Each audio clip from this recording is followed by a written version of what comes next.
예, 2장 11절부터 합니다. 그래서 2장 1절로 10절까지를 결론을 냅니다. 이는 하나님께서 외모로 사람을 취하지 아니하시니라. 결론을 이렇게 내려요. 하나님은 뭐다? 사람을 외모로 취하지 않는다. 그러면 성경의 기록이 하나님의 판단으로 진리로 기록된 이 성경이 우리에게 하는 말이 뭐겠어요? 요 말대로 한다면 너도 외모로 성경을 읽지 마.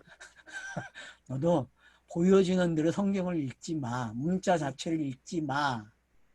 상징으로 봐야지. 비유로 봐야지. 그래서 비유가 해석이 돼야지. 이렇게 들려야 된다는 거예요. 이렇게.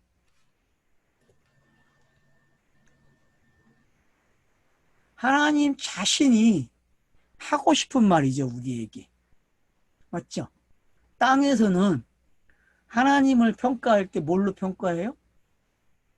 외모로 평가하게 돼 있다니까요. 그래서 천지 창조가지고 하나님을 속성을 가리킨다니까요. 하나님의 속성을 내적 속성과 외적 속성을 가리킬 때 신학에서 그 근거가 뭐예요? 하나님이 계시한 천지와 성경을 가지고 하나님의 속성을 이야기하잖아요. 근데 그게 다 어떻게 비춰진 것들이에요? 다 외모로 비춰진 거예요. 외모로요. 사람의 측면에서 보면요. 그니 그게 맞아요? 틀려요? 그 신학이 말한 게. 틀린 거죠. 그건 제로예요. 제로. X란 말이에요. 그러니까 여기서 말하는 하나님께서 외모로 사람을 취하지 아니하신다고 하는 말은 결국은 성경이 판단을 하는데 너네들이 보는 그 판단이 아니고 바로 내가 말하는 그 판단, 내가 기록한 판단, 그 판단대로 되어진다는 거예요. 그 판단대로. 근데 비유가 뭔지 알아야 된다는 거죠. 상징이 뭔지. 그리고 비유가 본질로 어떻게 왔는지, 육신으로 어떻게 왔는지 알아야 된다는 거죠. 그리고 그 육신이 은혜와 진리로 오는 게 뭔지. 그래서 사도 바울은 로마서에서 그 차설을 발부해 주는 거예요. 지금. 그 차설. 그러면 지금 이 부분은 1절로 11절까지 우리가 말을 한다면은 첫 번째 부분이에요. 어떤 부분? 오늘. 네? 어떤 부분? 오늘도 그냥 보여지는 거. 그냥 비유, 상징, 율법, 예수 이런 게 다 들어갈 수 있는 단어, 항목이죠. 여기서. 그럼 보세요. 이제 12절부터 16절 나오거든요. 여기 보면 이제 율법이 없이 행하는 자들에 대해서 나와요. 자, 그럼 율법이 없이 범죄한 자는, 자, 여러분 율법이 없이 범죄한 때가 어느 때입니까? 창세기에서 찾으면은 창세기 전체가 율법이 없이 범죄한 거죠. 그죠? 맞잖아요. 창세기 전체가 율법이 없이 범죄한 거예요. 제가 그랬죠. 여러분 크로노스 시대에서의 율법의 시대는 언제예요? 출애굽기 신의 산이잖아요. 19장부터 출애굽기 19장부터 율법 시대가 열려요. 그 이전엔 뭐가 없어요? 율법이 없어요. 거기 시대를 뭐라 그래? 양심의 세대 그래. 양심의 세대. 그래서 세대주의자들은 제일 처음 뭐라 그래요? 양심의 시대 그래요. 양심의 시대. 그리고 율법의 시대 그렇게 간다니까요. 성경 시간을 그렇게 분리해서 자기들이 가리킨단 말이에요. 그러면 그 뭐 다 잘못됐다고 할 필요 없어요. 아, 걔네들이 무슨 힌트는 줬어요. 무슨 힌트를 준 거예요? 아, 노마서를 읽을 수 있는 방법을 줬다니까. 일단 어떤 거예요? 아, 양심이 있고 율법이 있네. 그러면 우린 이제 자연스럽게 가져오잔 말이에요. 우린 그게 차서로 알고 있으니까. 맞죠? 창세기가 기록되면 출애굽기가 기록이 돼야지 당연히. 맞잖아요. 그게 차서잖아요. 그것처럼 지금 여기서도 하나님의 판단에 대해서, 판단이 뭔지에 대해서 가르쳐 주고서는 슬그머니 율법이 없이 범죄한 자 그래요. 그러면은 율법이 없이 범죄한 자 그렇단 말이에요. 그러면 1장 18절부터 32절까지의 내용이 무슨 내용이에요? 불의한 자죠. 불의한 자. 그죠?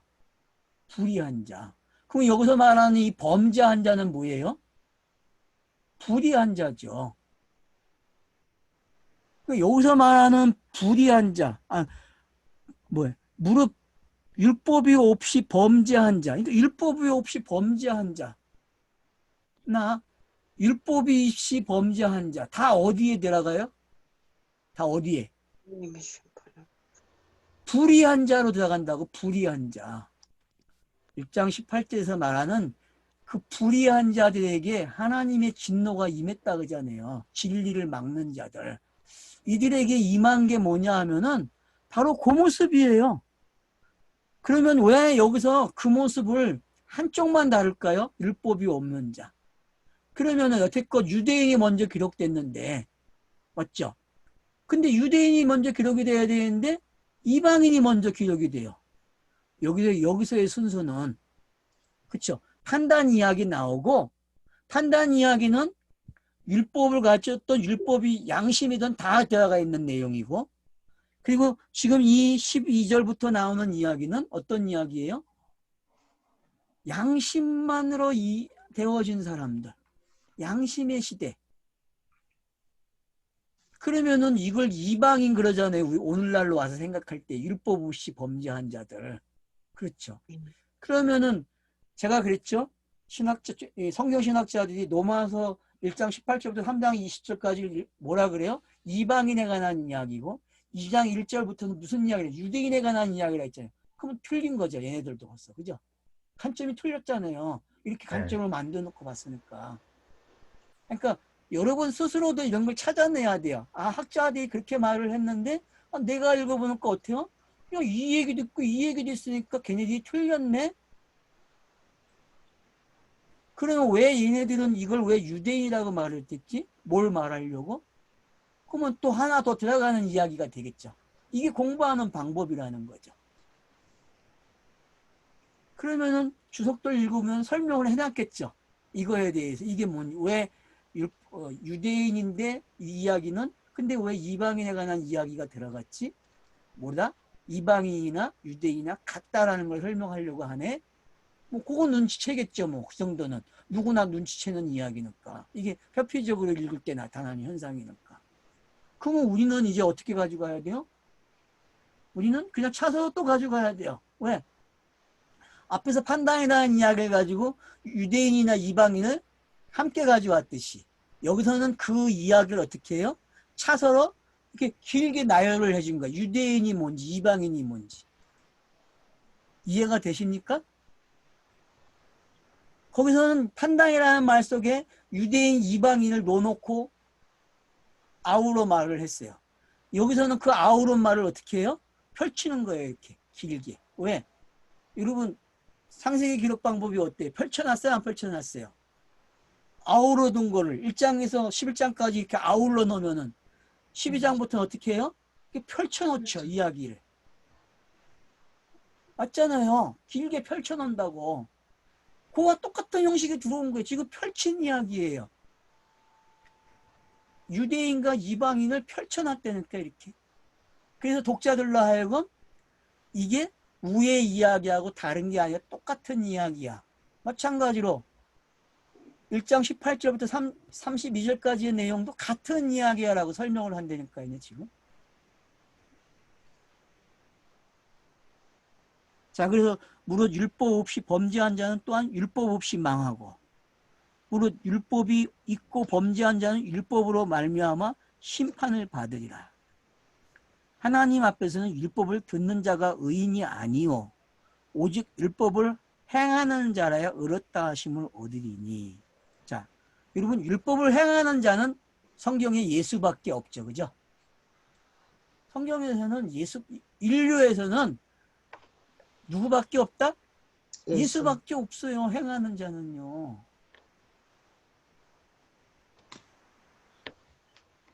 그러면 율법에서 벗어나 있는 어떤 일이 먼저 일어나는 거예요? 이 일이 일어나야 돼. 어떤 일이? 13절에서 말한 대로. 율법을 행하는 자가 등장을 해야 된다니까요. 그러면 여러분, 자, 율법을 완성하러 왔다. 이 말이 여기에 들립니까? 마태복음 5장에서 예수가 난 율법을 완성하러 왔다. 난 율법을 폐하러 온 게 아니라 완성하러 왔다는 말이, 여러분 지금 그 말이 여기서 들려야 되거든요. 그 말이. 근데 많은 사람들이 뭐라 그래요? 이걸 가리킬 때에 네가 율법 지키면 너 의로워. 근데 못 지켜. 그렇게 가리킨다고. 이게 그런 말투가 아닌데. 맞잖아요. 네가 율법 지키면 의로워지는데 너 못 지키잖아. 그러니까 예수 믿음으로 의로워지는 거야. 이렇게 가르쳤다고. 맞죠? 네. 그렇게 가르쳤어요. 사람들이. 교회가 그렇게 가르쳤다니까. 근데 이쪽으로 건너온 사람들 말투를 들어보면 또 이렇게 말을 하는 말투가 있다니까요.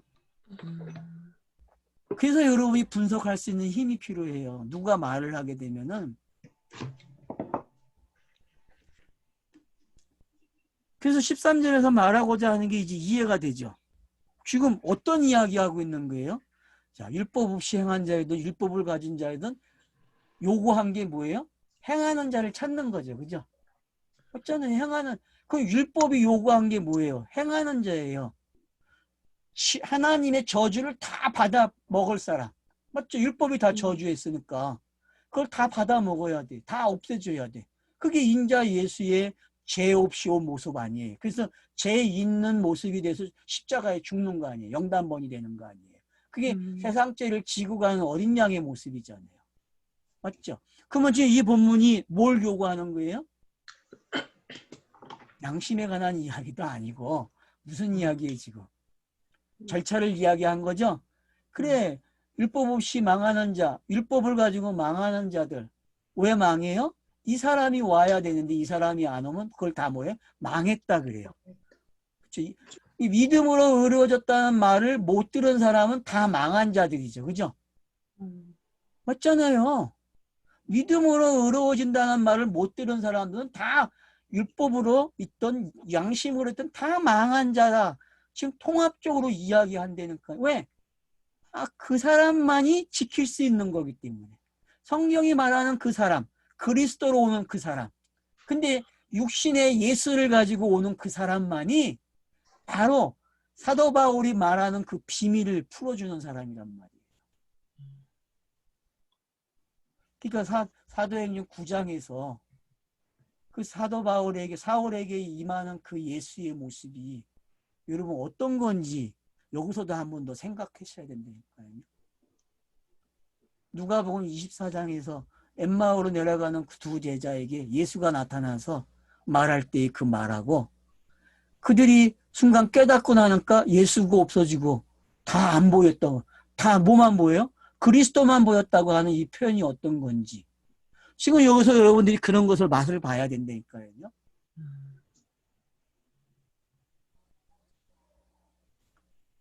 그러니까 죄에 관한 이야기를 하려고 한 게 아니라 많은 사람들이 이 18절부터 1장 18절 3장 20절까지 뭐예요? 모든 사람을 죄에 가두는 내용으로 이해를 했는데 전혀 그런 이야기가 아니란 말이에요. 지금 성경이 어떻게 기록이 됐는지를 설명하는 이야기지 너희가 죄인이야 그래서 복음이 필요해 이런 이야기가 아니었다니까. 나도 잘못 가르쳤다니까. 나도 그렇게 가르쳤으니까. 그 과정이 없으면 이게 뭔지도 모르겠죠. 그 과정을 걸쳐왔으니까 여기까지 왔겠죠. 그러니까 가정을 여러분들이 이제는 후회하지 마세요. 걸어온 가정들에 대해서. 알았죠? 후회하시는 하나님이 아니잖아요. 여러분의 하나님은. 맞죠? 여러분이 어떤 과정을 거쳐왔던 간에 하나님은 후회하시는 하나님이 아니세요. 그러면 여러분 스스로가 여러분의 자책하고 후회하면 안 된다는 거예요. 그럼 누구를 그렇게 만드는 거예요? 그 하나님을 그렇게 만든다니까요. 그런 이야기 성경에 없어요. 지금 우리가 읽었듯이 성경은 지금 어떤 이야기하고 있어요?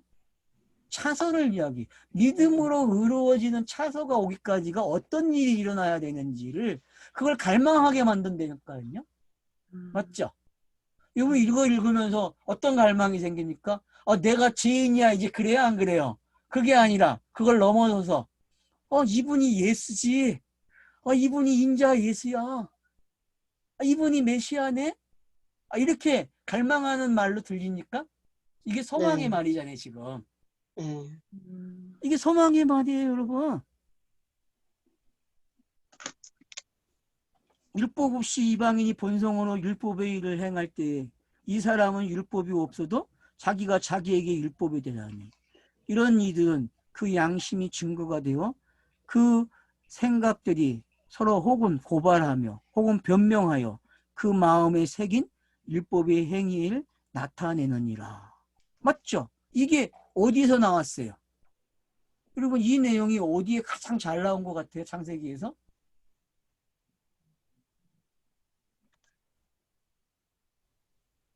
여러분이 선악과 문제. 찾아내셔야 돼. 요 가로 안에 있는 요 내용을 창세기에서 한번 찾아내보라니까. 선악과 사건 아니에요. 네, 선악과 사건도 그렇고 또 끄집어 오라니까 가인 사건도 그렇고 또 노아의 홍수 사건도 그렇고 시작이 여기서 시작이 되니까 그래서 거기 뭐라 그래 1절부터 6장 1절부터 뭐라 그래요? 하나님의 사람들과 사람의 딸들이 결혼을 했대요. 서로 좋아해서. 거기 그래서 나오잖아요. 그 뒤에 내려오는 설명들이 다 악을 행했다 그러잖아요. 그래서 심판할 수밖에 없다라고 하는 거기에 하나님이 후회하셨다는 단어가 나오잖아요. 사람 지으셨으면 후회하시니라. 그런 단어가 나온단 말이에요. 그럼 그런 내용들하고 지금 이 14절, 15절이 어떻게 매치시킬 수 있을지 좀 생각이 필요한 거지. 그냥은 매치가 안 되니까. 그래서 여러분들이 매치를 해보라니까요. 이런 내용들이 양심의 시대라고 하는 창세기는 양심의 시대인데 그 시대의 사람들에게도 아브라함의 이야기가 나오면서 믿음으로 의로워지는 이야기가 나왔단 말이에요. 그 시대 사람들에게도. 마찬가지로 창세기 26장 5절에서 뭐라 했어요? 아브라함을 가리켜서 또 이삭에게 소개할 때에 네 아버지는 어떤 사람이다? 믿음으로 율법을 지킨 사람이야 라고 말을 한다니까요. 맞죠? 26장 5절을 찾아서 읽어보세요. 제가 창세기 강의할 때 매번 강의한 내용들이에요. 너무 중요한 내용이라고. 로마서의 중심 흐름이라니까요. 사도 바울 관점에서 봤을 때에.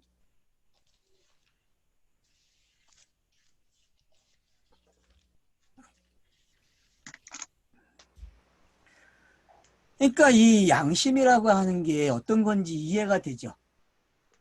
그러니까 계시를 처음 맞이하는 상태를 뭐라 그래요? 그 양심이 받아들이는 관점이에요. 양심이 이해하고 깨닫는 것들.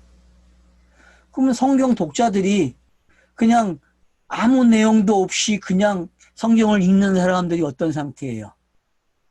그 양심이죠. 그러다가 성경을 쫙 읽어나가다가 체육이 가면 어떻게 걸려요? 율법이 등장하면서 어때요? 무거워져요?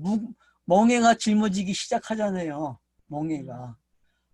그런 성경 읽기를 해보셨어요? 멍해가 짊어지는 그 성경 읽기를? 이걸 해보셔야 된다니까요. 멍해가 정말 짊어져야 된다니까요. 멍해가. 멍해도 져보지 않고 어떻게 수고하고 가볍게 해주겠다고 하는 말이 이해가 돼요. 맞지 않아요, 여러분?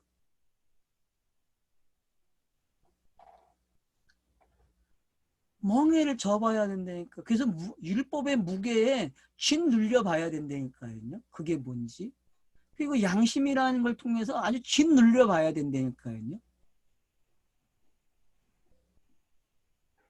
그러면 성경의 기록 방식도 더 깊어져요. 그래야 거기서 탈출하는 이야기를 배우죠. 그래야. 그래야 율법의 깊이가 달라지죠.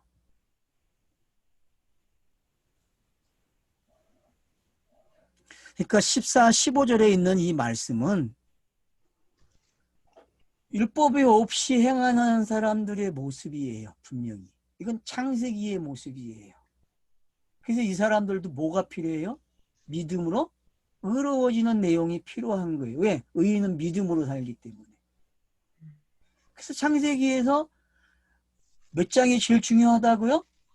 이 관점에서 보면은 26장 5절 그리고 15장 5절 6절 요 세 절이 여러분 양심이 없는 양심으로 사는 세대에게 외친 복음이에요. 알았어요? 그리고 후에 율법이 주어진 세대에게도 똑같이 성경이 나는 아브라함 하나님, 이삭의 하나님, 야곱의 하나님이라 밝힘으로써 믿음으로 의로워져야 되는 이야기를 가지고 가는 이야기예요. 모든 구약의 내용은 그래서 믿음으로 의로워지는 내용을 가져가는 거예요. 왜? 그 세 족장을 통해서 성경이 답을 만들어 놨기 때문에. 그래서 이스라엘 그러면 뭐예요?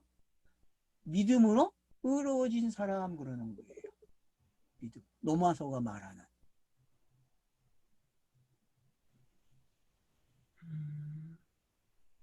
그러면 여러분들이 로마서 9장에서 11장까지 내용을 알게 되는 거예요.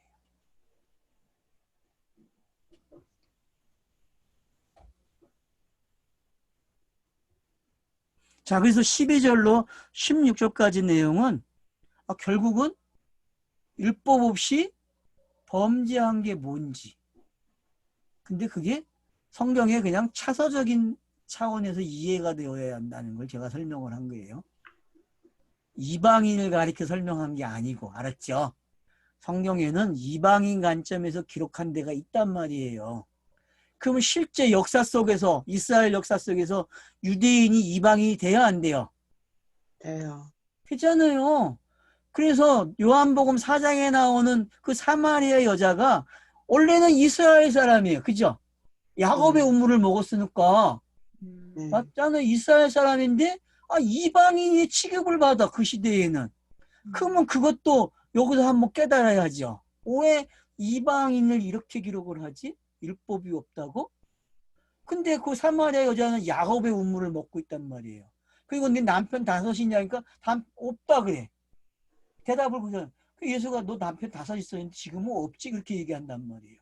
그러면 그런 이야기들이 도대체 무슨 이야기예요? 지금 그런 이야기들이 여러분 여기에 들어옵니까? 이 본문에? 그럼 들어와야 돼요. 들어와가지고 생각을 해야 된다니까요.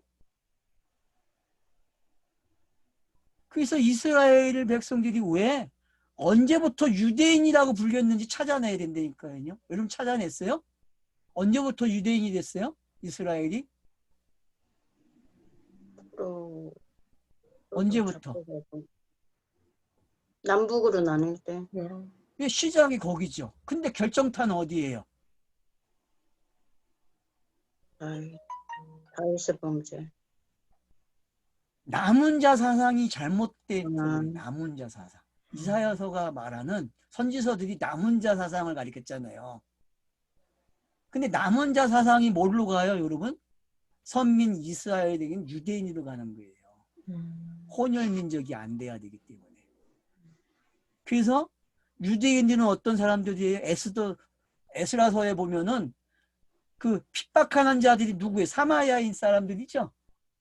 핍박하는 그 성전을 지으려고 할 때 성벽을 쌓으려고 할 때에 느헤미야나 에스라를 보게 되면 전부 사마리아 사람들이 그 짓을 해요. 왜? 그들은 혼혈 민족이 됐기 때문에.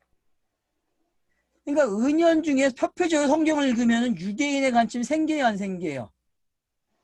혼혈 민족이 안 된 사람들, 순수 혈통을 가진 자들, 이런 관점에서 기록된 걸 뭐라 그래요? 이런 관점을 유대인 그런다니까 역사 속에서. 오케이. 그러니까 지금 이스라엘 사람들이 자기를 뭐라고 주장해요? 자기 유태인하고 하는 거예요. 그럼 그 유태인이라는 건 어디서 시작됐어요? 기술. 자기들도 복잡해. 이스라엘 야곱으로부터 시작됐다는 말을 하지만 거기가 아니고 어디서 가요? 다. 그러니까 자기들도 헷갈린다니까요. 지금 이스라엘도. 시작은 야곱으로 해서 이스라엘로 넘어왔지만은 이스라엘은 모르니까 유대인이에요. 이들도. 국가는 이스라엘이라는 나라를 쓰지만은 결국은 이스라엘 몰라요. 이들은요. 뭐만 써요? 유태인만 쓴다니까요. 이러고. 그러니까 유태인에 대해서 공부 많이 해야 돼요. 여러분 어떻게 바뀌었는지. 그래서 유태인들이 말하는 유태인을 읽어보세요. 한번. 저도 그런 책은 아직 찾지 못했는데 찾으면 재밌겠죠. 뭐 우리가 가지고 있는 그 의식으로 그걸 보게 되면은 되게 재밌게 읽을 수 있다니까요.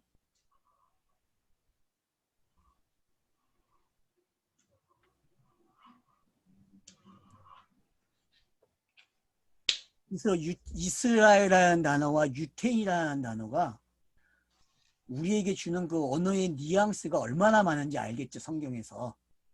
쉽게 이거라고 정의를 못 내리게 해놨다니까요. 복잡해요. 여러분 유태인에 대해서 정의하는 게요. 긴 시간 동안 정착되어 온 용어이기 때문에 그 유대인들에게 한번 혹시 납비들이나 그런 사람들 만나면 물어보세요. 한국에 있는 그 납비들에게 유대인의 뜻이 정말 뭡니까? 당신은 어떻게 이해하고 있습니까? 역사적으로 좀 설명을 좀 해달라고 해보세요. 한번 친절하게. 그럼 해줄 수 있을 거예요. 그들. 납비들에게 한번 물어보세요. 기회가 되시면은. 저도 기회가 되면 물어보고 싶어요. 그 사람들에게. 그 사람들이 생각하는 유대인의 관점은 어떤 건지, 이스라엘의 관점은 뭔지 알면은 좀 이해가 될 것 같아요. 참 쉽지 않아요. 지금 우리가 이게 유대인 이거 정리한다는 게요.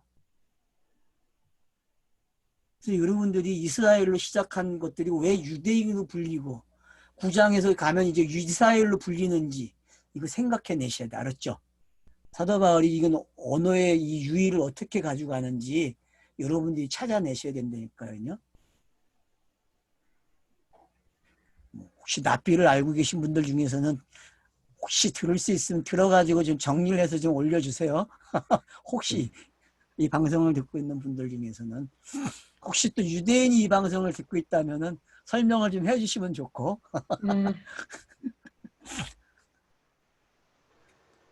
그러니까 이방인도 여러분 쉽게 결론 내리지 마세요. 제가 왜 이방인을 창세기로 가져가는지 이해가 되십니까? 율법이 없는 시대가 어떤 건지 아셔야만 율법이 있는 시대가 왜 들어왔는지 알게 된다니까요. 자, 여기서 이제 그걸 여러분이 정의하고 가셔야 돼요. 자, 왜 율법이 없는 시대에 율법이 들어왔을까요? 왜 그러죠? 여러분, 신의 산에서 왜 율법을 주십니까? 믿음하고 반대되는 거잖아요. 그죠? 믿음하고 반대되는 이야기예요. 율법이 요구하는 건 행함이란 말이에요. 그러니까 여기서 여러분이 비밀을 깨달아야 된다니까요. 여기서. 아이러니예요. 솔직히. 어떻게 이걸 맞지 않는 걸 갖다 놓고 이걸 우리는 쌍수라고 하고 이거 너무 재밌지 않아요? 어떻게 이걸 또 쌍수라고 얘기를 해요? 우리도 미쳤다니까. 우리도 미쳤다니까. 이건 스스로가 미쳤다는 생각 해봐요? 저 성경 공부하면서 저 혼자 이렇게 말해놓고 끝나고 나면 혼자 미친놈 미친 소리 했어. 내가 그런다니까요. 미쳤어요. 솔직히 정상적으로 내가 이해가 안 돼요. 어떨 때는요. 이게 어떻게 이해가 됩니까?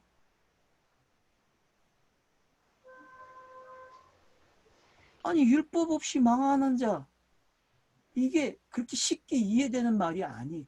이건 이방인들 이렇게 했다가는 성경 못 읽어요, 여러분. 기존에 해왔던 그런 이방인 개념이 아니기 때문에. 성경이 가지고 있는, 그래서 여러분들이 제가 창세기로 자꾸 가라는 거예요, 이방인 그러면. 그 율법 그러면 출애굽기서부터 시작된 강야 생활이 그걸 다 설명하고 있단 말이에요.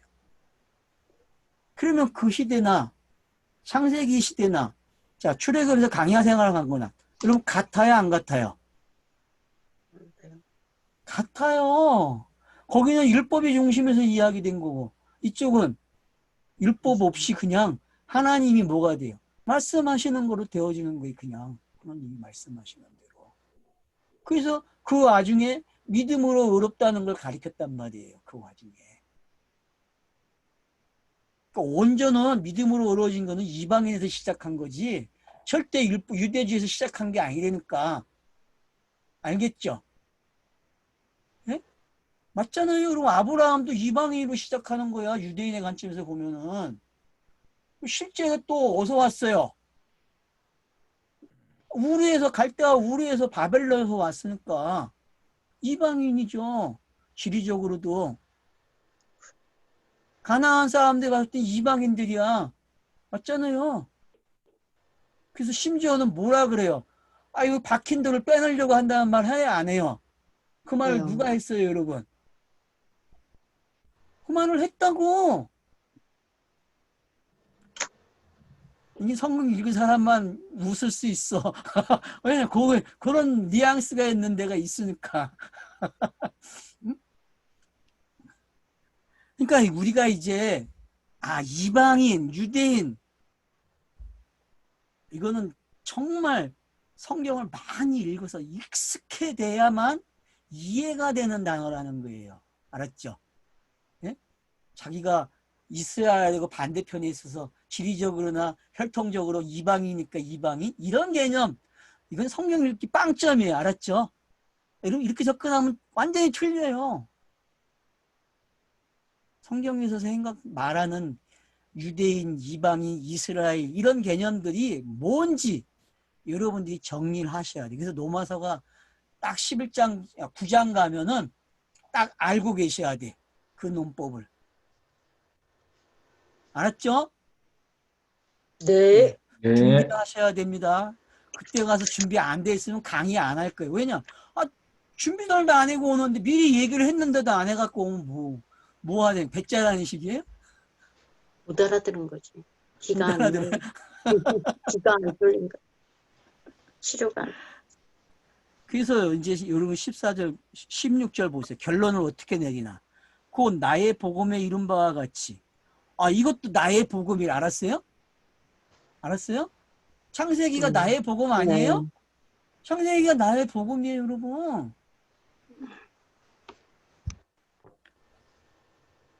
나의 복음에 이른 바와 같이 하나님이 예수 그리스도로 말미암아 사람들의 은밀한 것을 심판하시는 그날이라 그래요. 그러니까 여기서 말하는 2장에서 말하는 그 심판의 날, 악이 응징받는 심판의 날이 다 어디와 연결됐어요? 다 스타로스, 영단번, 성령의 임재 이런 거 다 똑같은 단어로 사용되고 있다는 걸 아셔야 돼요. 그러니까 이게 단어를 쫓아가서 공부하면 안 되는 거예요. 그래서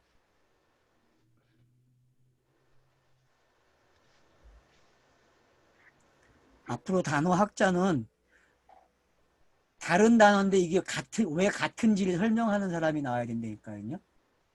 기독교에서는. 맞죠? 네. 성경의 단어는 다 똑같은 단어예요. 다 예수 그리스도라는 단어예요. 모든 단어가. 그러면 모든 단어가 예수 그리스도로 오는 걸 설명할 수 있는 사전이 나와야 되겠죠. 맞잖아요. 제가 틀린 말 하는 거 아니잖아요. 그런 신학사전을 만들어내야지. 그런 신학사전을.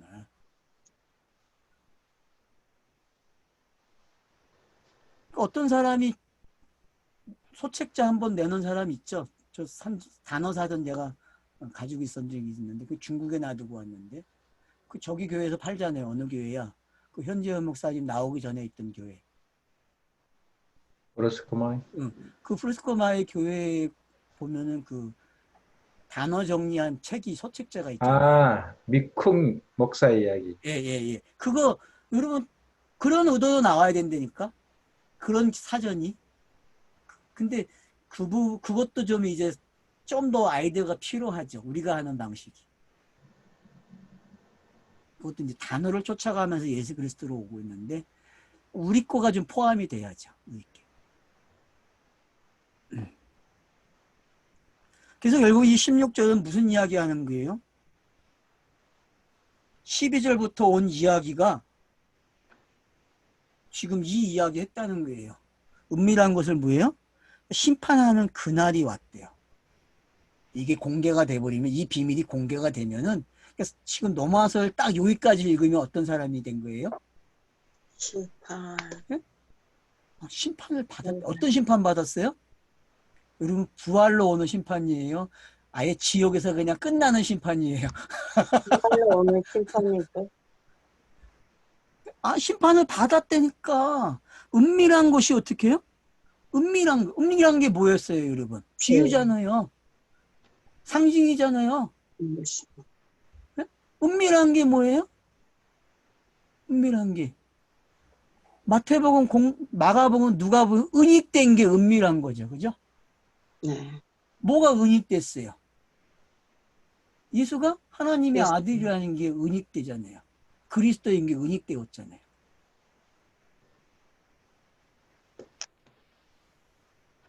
근데 드러난대. 맞잖아요. 넘어와서는 드러내는 책이니까. 요한복음서부터는 드러내는 책이니까 드러내야죠. 네. 그날이에요, 여러분. 그럼 넘어와서 여기까지 읽으신 분들이 어떤 날을 맞이한 거예요? 예수 그리스도. 이거구나 해야지. 이거네? 어떻게 됐어요? 와, 계시가 왔네, 진짜. 맞잖아요. 계시는 감추인 것을 드러낸다고 했으니까. 은밀한 게 드러나야죠. 맞잖아요, 여러분. 회개가 뭐예요? 요 옆에 예수 있다가, 그리스도가 드러나는 거예요. 옆에 있다가 표적으로 옮겨진 거라니까, 회개는. 죄는 뭐예요? 옆에, 표적의 옆에. 맞잖아요. 그냥 의미로 파악을 합시다. 뭐 어렵게 사정까지 갈 거 없이. 그냥, 죄라는 단어는 뭐예요? 표적에서 빗나간 거야. 그건 비유가 어디에 있어요? 옆에 있는 거잖아. 그게 비유잖아요. 그게 죄잖아요. 그 비유는 뭘 설명한 거예요? 죄가 뭔지 설명한 상태. 근데 그게 해석이 되면 뭐예요? 의인이 되는 거잖아요. 그러면 의인이라는 단어가 뭔지 이해가 되잖아요, 이제. 네. 근데 이걸 사전적으로 가면 복잡하죠. 죄라는 단어하고 의인이라는, 이게 비유라는 단어가 여러분 똑같이 이해가 돼요? 이거 사전적으로 못 쫓아가요. 사전적으로 어떻게 이게 같다는 말이 나와요. 각자 따로 연구하고 있는데. 우리처럼 공부하는 사람들이나, 이거 죄라는 단어나 비유라는 말이 똑같은 말이야. 이렇게 말을 해야, 성경 읽기가 쉬워지는 거지. 그래야 모든 성경의 단어가 예수 그리스도를 가리킨다고 말이 되죠. 응? 그렇게 하나하나 좁혀가야죠. 찾아가고. 그러니까 여기 곧 나의 복음에 이른 바와 같이. 그러면 이게 사도 바울이에요? 누구예요? 그 하나님이에요. 나라고 하는 주어가 누구예요? 이 주어가? 네? 사도 바울이에요? 사도 바울 서신이니까 사도 바울이겠죠. 근데 이게 사도 바울이겠어요? 아니죠. 그 하나님이죠. 그 하나님이 말한 66권의 성경이죠. 그죠? 네? 맞죠?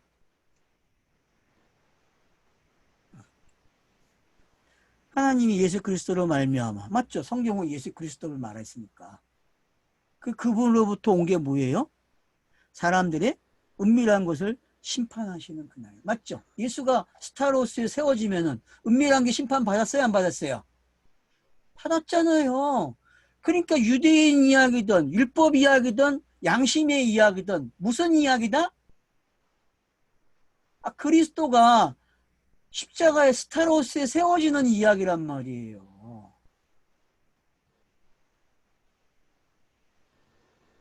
이게 이렇게 읽어져야지. 이거 뭐 이방인들 죄인 되게 하는 이야기입니까? 양심으로 사는 사람들 죄인 되는 이야기예요?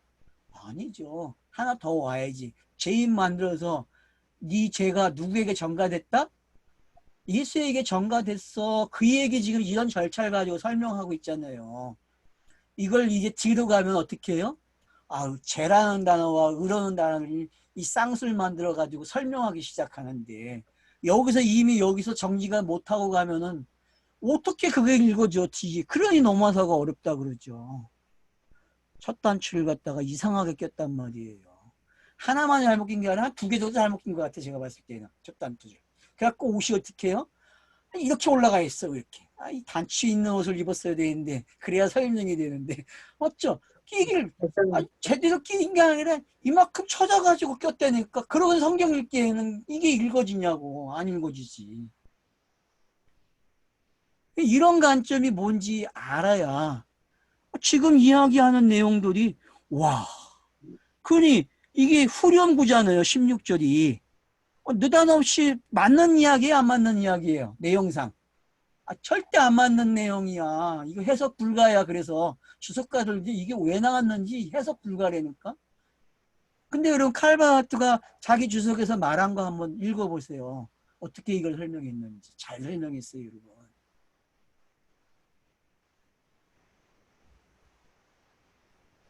성실님이 칼바하트 안 샀지? 후회하지 그치? 계속 내가 칼바하트 이야기하고 있으니까. 제기를 시간이 없다잖아요. 그러니까 얼마나 고마워. 아 근데도 뒷북을 치니 말이야. 자 넘어갑시다. 아, 이 장 끝내려고 했는데 못 끝내네. 자 17절.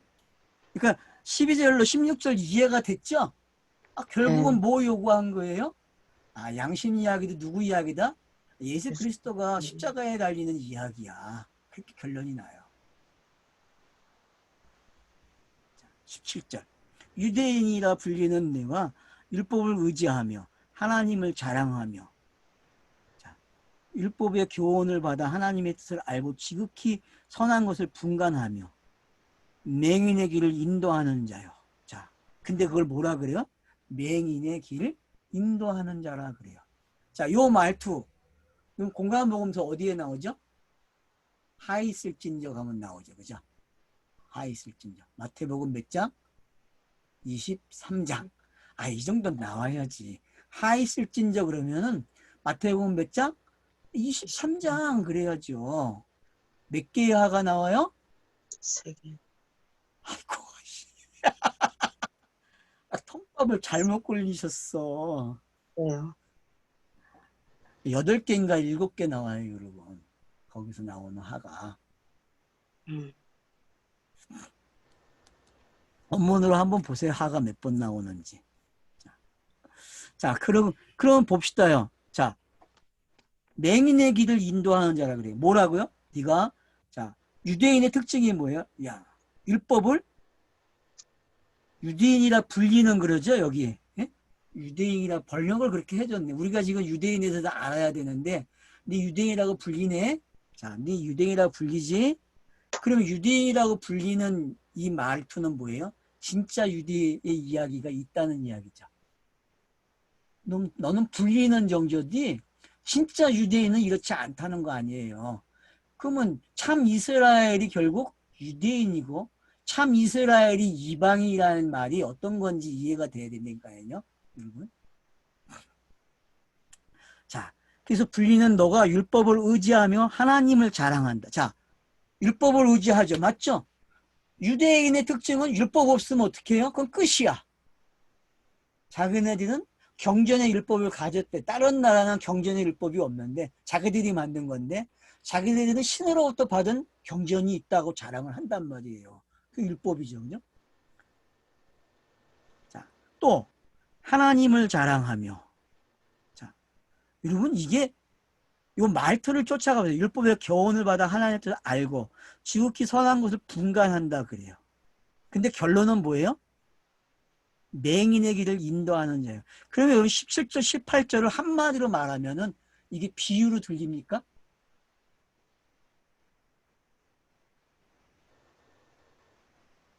(17절) (18절이) 이건 비유네 이렇게 들려요 여러분? 이게 비유예요, 여러분. 이스라엘 역사는요, 우리에겐 다 뭐예요? 우리에게는 비유고 상징이란 말이에요. 우리에게는 성경에 기록된 이스라엘 역사는 뭐다? 우리 관점에서는 뭐가 돼야 돼? 비유고 상징이에요.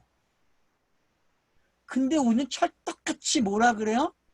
저들만이 유대인 그런다고. 성경 내용은 그렇지 않아요. 엄밀하게 따져서 유대인은 예수밖에 없어요.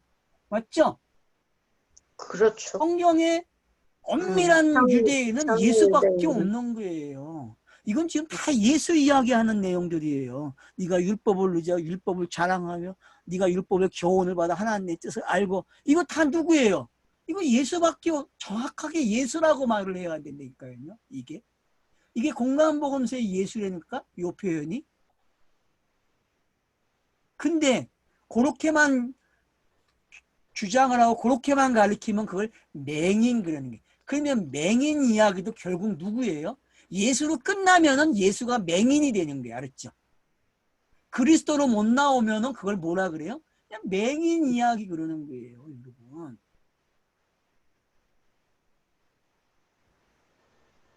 성경은 율법을 통해서 율법이 예수라는 걸 가르쳐주고, 그 율법이 예수로서 끝이 나면은 그걸 맹인의 가르침 그래요. 알았어요? 맹인이 맹인을 인도한 거란 말이에요. 그래서 그러면 여러분들이 마태복음 23장에 나오는 하이슬천제의 내용들이 어떤 내용인지 다 알게 되는 거예요. 니네가 이렇게 멈췄으니까 내가 죽는 거야, 그 얘기 한다니까. 하이슬천제는 결국 누구에게 하는 말이에요, 지금? 예수 자신에게 하는 말이에요, 여러분. 그게 그렇게 들립니까, 하이슬천제가? 근데 다 누구에게 하는 말이에요? 바리새인들하고 서기관들에게, 사도계인들에게 말하는 걸로 적어놨다고, 거기는. 근데 그 바리새인이 누구예요? 사도계인이 누구예요? 그게 예수잖아요. 안 그래요, 여러분? 맞습니다. 지금 여기에 있는 이 특징들 보소. 이거 누가 제일 가지고 있는 거예요? 바리새인들, 서기관들이에요. 베냐민 지파의 그 사람 누구? 사울. 이 사람도 지금 뭐예요? 이 사람도 이 출신이었어. 그러니 이 말 할 때 어떻게 했어요? 어떻게 했어요? 사도 바울도. 이제 이걸 비밀을 깨달았으니, 예수 그리스도라는 걸 알았으니, 이 내용을. 여러분 그 심정으로 지금 이게 읽어져야 된다니까요.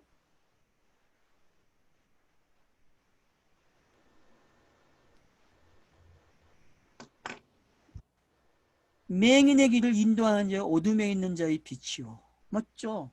예수가 빛이지만요, 거기서 끝날 수가 있어요. 예수의 그 어둠의 빛으로요. 그리스도의 빛으로 넘어와야 돼요, 여러분. 그러면 왜 창세기 첫째 날에, 1장 첫째 날에서 왜 어둠이 먼저 있고 빛이 있는지 이해가 되시는 거예요. 그러면 여러분들이.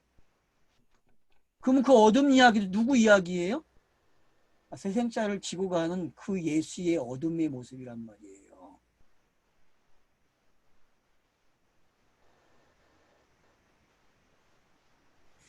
율법이 있는 지식과 진리의 모범을 가진 자로서 어리석은 자의 교사요, 어린 나이의 선생이라고 스스로 믿으니. 맞죠? 이게 공간복음서의 예수의 특징이에요. 알았어요? 여러분 이게 공간복음서의 예수의 특징으로 읽으십니까 지금?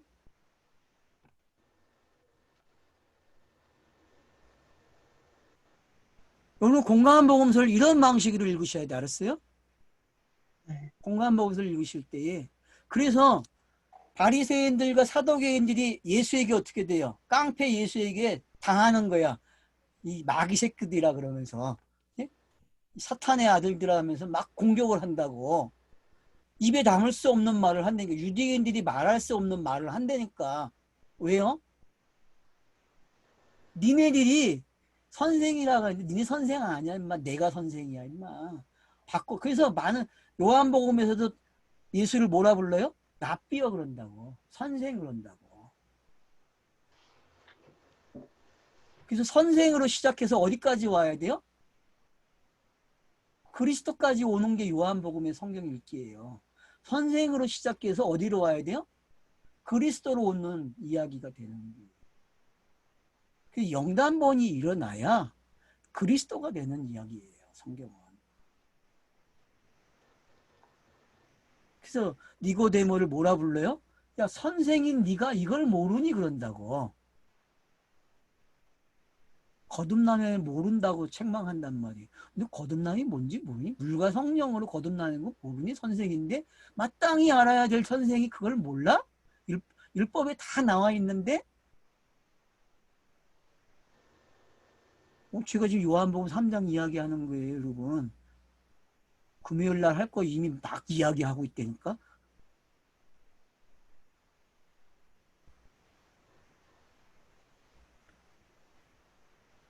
율법이 있는 지식과 진리의 모범을 가진 자로서. 그러니까 이게 여러분들이 정말 예수로 보여야 돼, 지금 이 모습이요. 이 모습이. 그러면 유대인이 누구예요? 정확하게 예수죠. 그래서 유대인의 왕 그러는 거예요.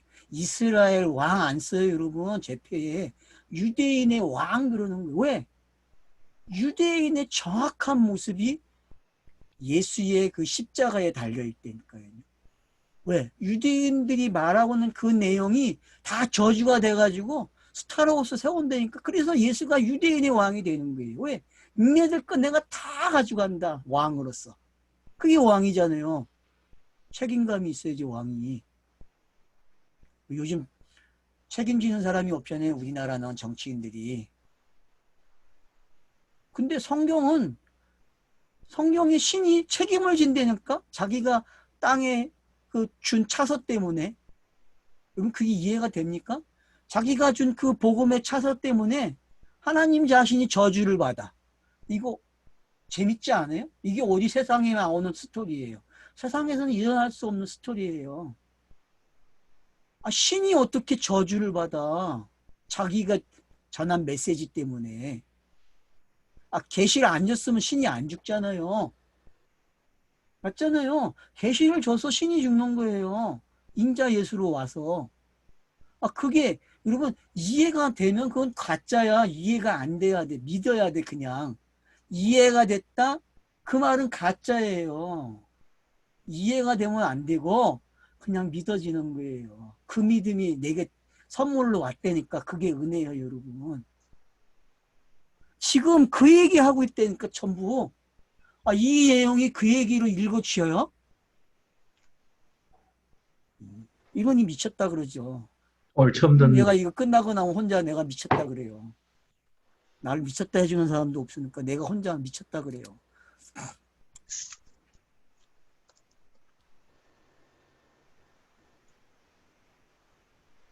그러니까 이런 그 몽학 선생의 모습이 잘 드러나고 있죠. 네? 몽학 선생이 어떤 건지 여러분 여기서 몽학 선생도 보셔야 돼요. 몽학 선생이 어떤 건지. 그러면 다른 사람을 가르치는 너가 너 자신은 가르치지 아니하느냐? 도둑질 말라 선포하는 너가 도둑질하느냐? 그래서 예수가 산상수훈에서 도둑질 하지 말라, 살인하지 말라, 간음하지 말라, 맹세하지 말라를 왜 가르쳤는지 여러분 아셔야 된다니까. 예수는 유대인의 입장에서 가르친 거예요. 그래서 율법을 완성하는 거예요. 가르침으로.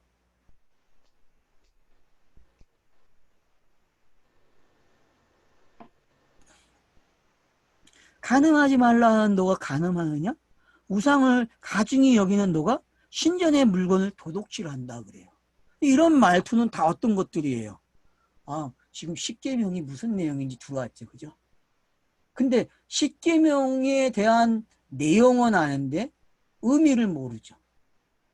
표피는 아는데 그것이 예수가 십자가에 달리는 이야기인지는 모른단 말이에요. 뭐가 우상인지 뭐가 살인인지 몰라요. 이들은. 그게 표피를 가지고 온 선민 이스라엘, 선민 유대인들이 하는 말이란 말이에요. 스스로 자칭이죠. 자칭 유대인 그런단 말이에요. 그러니까 지금 이방인 차원에서 기록되고 있는 거하고 둘이 내용이 같아요, 안 같아요? 다 누구 나와요? 다 지금? 다 예수 예, 그리스도 이야기예요, 여러분. 둘 다. 예, 아, 둘 다. 그러니까 이방인도 예수 그리스도고 유대인도 예수 그리스도를 읽어줘야 돼요, 여러분이. 그렇게 읽어줘요? 네. 아니, 아니, 역사적으로, 지리적으로 내가 이방인이니까 이방인이에요? 아, 그런 말투 이제 쓰지 말자고요, 우리는. 그런 어리석은 말투 쓰면 안 돼요. 성경 읽기에서는 그렇게 하면 안 돼요, 여러분.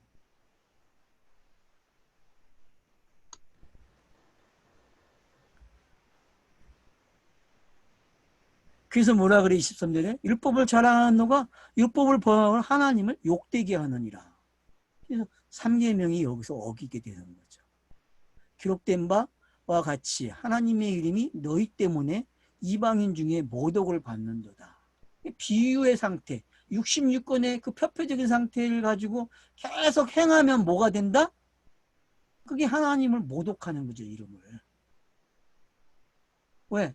성경의 차서는 어떻게 되어 있어요? 이게 넘겨주는 차서대로 이게 순응하는 사람. 그게 은혜죠, 순응하게 하는 게. 그 은혜로 이렇게 순응이 되어지고 믿어지고 하는 사람들.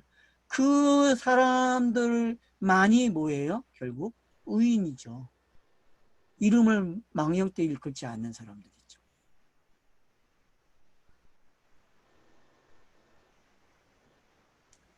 그래서 이제 그 이야기를 할례로 가져오 놓은 거예요. 이 전체 이야기를. 1장 18절부터 지금 여기까지 온 이야기를 전부 뭘로 결론 내려요? 할례 가지고 결론 내리는 거예요. 할례를 가지고요. 내가 이면적인 거하고 표면적인 거를 설명했어. 그렇게 이야기한다고요.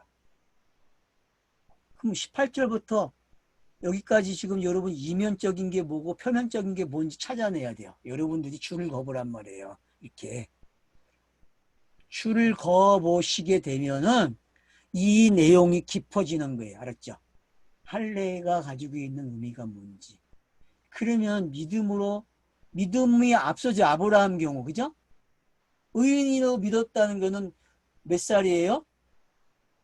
86세 이전이란 말이에요. 그죠? 86세 이전이에요. 할례는 99세고, 일부러 성경 저자가 창세기에다가 못을 박아놨다니까, 이거는 니네가 꼭 알아야 돼, 표피적으로. 이거 알아야 나중에 싸워도 이겨. 누가? 성경이 이긴다고. 알았어요? 없잖아요. 이렇게 기록을 해내야 인간들이 율법이 중요해라는 말을 못한다니까. 할례가 중요해라는 말을 못해. 왜? 할례도 뭘 설명해요? 믿음이 설명하는 거. 율법도 믿음을 설명하는 거라니까. 그게 넘어와서 사장 이야기란 말이에요. 근데 지금 할례를 가지고 믿음으로 의로워진 게 뭔지 설명한단 말이에요. 할례를 가지고. 자, 너가 율법을 행하면 할례가 유익하나. 자, 그러니까 할례와 율법을 결합시켜 놨어요. 신기하죠. 믿음을 결합을 시키지 않고 왜 이렇게 갔는가? 이 말투를 여러분들이 과연 이해가 되는지 저는 궁금해요. 이 말투가. 왜냐하면 할례도 율법 전해준 거잖아요. 맞죠? 근데 여러분 할례는 율법에 규정이 돼요? 안 돼요? 난지 8일 만에 할례를 행하라는가 그런 규제들이 들어가 있다고 율법에. 할례는. 그래서 예수도 난지 8일 만에 할례를 행하는 거예요. 왜? 율법을 지켜야 되니까.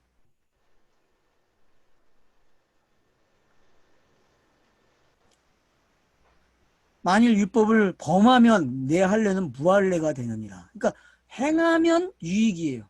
그러면 이 이야기 누구 이야기예요, 여러분? 예수. 이제는 와야지. 이제는 예수 그리스도 이야기란 말이에요. 이 이야기는 맞아떨어지는 사람이 누구밖에 없어요? 예수 그리스도밖에 없어. 이 이야기는.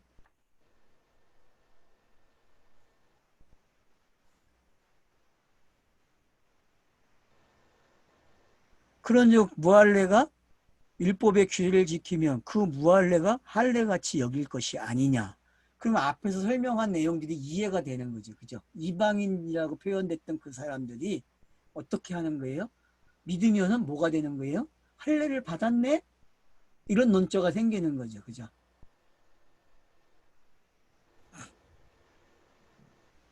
또한 본래 할례, 무할례자가 율법을 온전히 지키면 율법의 조문과 할례를 가지고 율법을 범하는 너를 정죄하지 아니하겠느냐. 맞죠? 이게 성경의 판단이죠. 기록된 판단. 2장 1절에서 시작되는 판단. 그 판단으로 지금 이렇게 된 거잖아요. 그죠? 이게 판단의 말투잖아요. 지금요. 성경에서 판단의 말투로 기록을 해야 하네요. 그래서 가장 판단의 말이 많은 데가 어디예요, 여러분? 공관복음서예요. 성경에서 가장 판단이 많이 나오는 데가 어디예요? 공관복음서야, 공관복음서. 예수는 계속 유대인들이 등장하면 뭐라 그래요?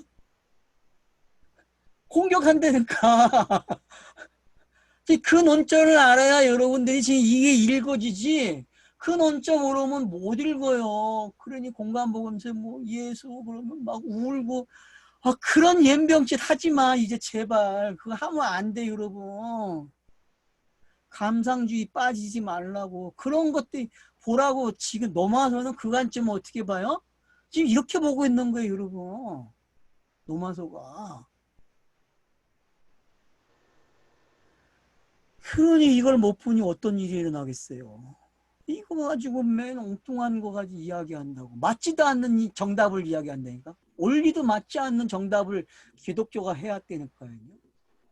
그 마음의 할례를 받아야 된다는 말을 해요. 근데 그게 뭔 말인지 모르면서 마음의 할례 받는 게 뭔데, 예수가 영도 한 번 죽는 거밖에 없는데,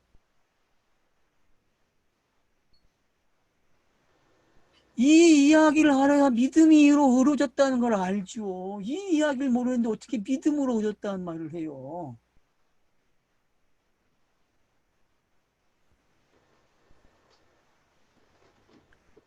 표면적 유대인이 유대인이 아니요, 표면적 육신의 할례가 아니라.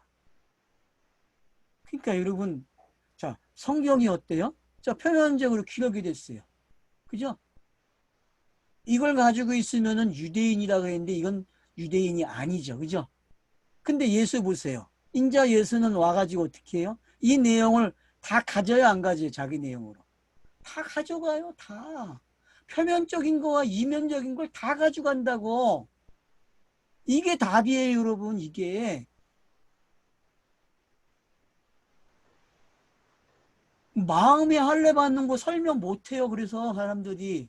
마음의 할례 받는 게 뭐예요? 두리둥실하게 성령의 임함이래요. 맞죠? 성령 세례라고 그러잖아요. 근데 성령 세례 가지고 할례 받는 게 표현이 되는 건 맞아요. 근데 제일 중요한 게 빠졌어요. 그걸 넘겨주려면은 무슨 일이 일어나야 돼요? 스타로스가 세워져야 되고 영단본이 일어나야 되고 무덤에 들어가는 이야기가 있어야 되는데 그걸 이야기 안 하고 어떻게 그걸 이야기해. 그래서 비밀이라는 게 이게 사도 바울이. 근데 우리는 비밀 어디서 찾았어요? 2장에서 절대 못 찾아요. 왜? 2장에서는 비밀의 내용이 안 나와. 사람들이 말하는. 우린 그렇게 읽었다고. 어디서부터 나와요? 3장 21절부터 비밀의 내용이 공개되는 거로 나온다고. 얼마나 관점이 잘못됐는지 알겠죠? 지금 1장 18절부터 얼마나 차선을 잘 가져왔는지 알겠습니까? 사도 바울이 기가 막힌 차선을 가져온 거예요. 이방인 유대인을 가져와가지고 거기다가 어떻게 복음의 순서를, 복음이라는 말이 나오기까지 순서가 어떻게 되어지고 그게 완료가 어떻게 되고 그걸 믿으면 어떤 일이 일어나는지, 이런 것들이 여러분들이 논리적으로 노마서를 이해를 하고 계셔야 되지. 가장 논리적인 서신서를 가장 깽판 놓은 게, 논리를 깽판 놓은 게 주석가들이에요, 여러분. 논리를 파괴했다니까요. 가장 교리적인 건데 가장 교리적인 걸 파괴했다니까요. 무슨 얘기인지 알겠습니까? 교리서신이라고 그러잖아요, 분명히. 그러면 교리가 뭔데? 신을 설명하는 거 아니에요. 신이 이런 분이라고 설명한 게 교리잖아요. 그러면 지금 제가 하는 방식하고 기존의 사람들이 믿음으로 어려워진다고 이 신 칭의를 강조해온 사람들이라고, 여러분 누가 더 신을 잘 강조한 거예요? 차이점을 아셔야죠. 어떤 차이점이 있는지. 왜 노마서가 어려웠는지 이제 이해가 되셔야 돼, 정말요. 접근하는 방법들이 잘못됐다니까요. 저도 잘못했어요, 저도요. 저도 앞에서 말한 대로 했다니까요, 사람들에게 가르쳤고. 아니, 제가 부산에서 강의할 때도 이렇게 가르쳤다니까요. 너무 말을 하면서도 그렇게 가르쳤다니까, 시각을. 그게 여러분 뭔지 이해를 하셔야 돼요. 그러니까 흐름이 뭔지, 아, 사람은 참 땅에서는 그래서 꼭 그런 일들이 반복되고 있구나라는 걸 이해를 하셔야 되고, 그러니까 안 넘어왔다고 막 저 사람이 잘못됐다 그럴 필요도 없어요. 하나의 차서 속에서 시간이 되면 넘어올 수 있어요. 그죠? 어쩌네 그게 하나님의 신실함이잖아요. 하나님의 신실하심은 계속 어떻게 차서를 넘겨주는 거거든요. 그래서 딱 끝내준다니까. 요한복음에서 거듭남이 끝나는 장면이라고 이해를 하시면 돼요. 아, 끝났다. 그러니까 금요일날 강의가 중요하죠. 여러분 준비 많이 해서 오세요, 정말.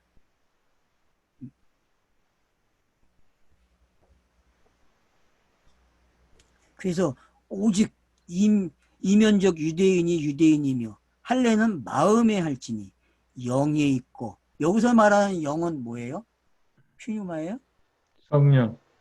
네, 성령이죠. 네, 있고 율법 조문에 있지 아니한 것이라.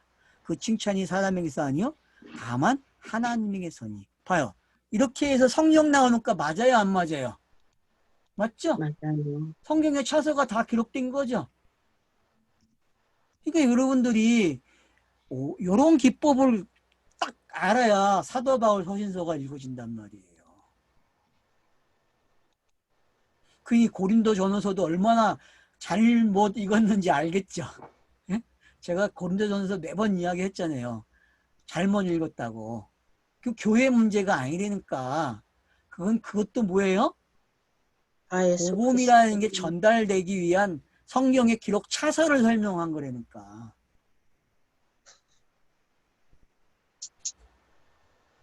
자, 이렇게 해서 결론이 났습니다. 결국은 스타로우스 영단번의 사건이 일어나야 영이라는 단어가 나오는 거예요. 성령이라는 단어가요. 그래서 얼마나 절차를 잘 따르는지 알겠죠. 공간복음서의 관점에서 여러분들이 유대인과 이방인을 파악하실 수 있어야 돼요. 그래서 결국 유대인, 이방인은 결국 누구다? 예수 자신이라는 걸 알고 계셔야 돼요. 인자 예수의 모습이고. 그걸 설명하는 장치 속에 있다는 거 여러분 꼭 기억하세요. 이걸 여러분들이 이쁜 말로 정리해서 좀 올려놓으세요. 카톡에 올리세요. 네, 오늘은 여기까지. 중단합니다.